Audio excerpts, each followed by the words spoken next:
আসসালামু আলাইকুম বন্ধুরা, আপনারা সবাই কেমন আছেন? অনেক অনেক শুভেচ্ছা।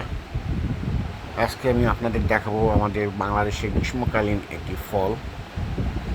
আমরা এই ফলটিকে অনেকেই তালের শাঁস বলে থাকি। আসলে অন্য এলাকায় কি বলে জানি না, তবে আমাদের বগুড়া জেলা, নওগাঁ জেলা, এই দুটো জেলাতেই তালের শাঁস বলে সবাই জানে।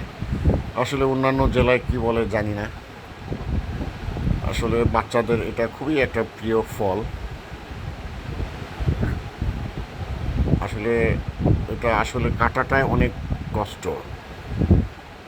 যারা কেটে দেয় আসলে তারা খুবই অভিজ্ঞতা সম্পন্ন। সবার পক্ষে এটা কাটা সম্ভব নয়, এই ফলটা বের করা সম্ভব নয়। আর একটা কথা, আসলে এই ফলের স্বাস্থ্য উপকারিতাটা কি আমি আসলে এটা খুঁজে পাইনি।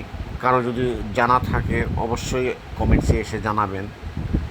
সবাইকে ধন্যবাদ, ভালো থাকবেন, সবার সুস্বাস্থ্য কামনা করছি।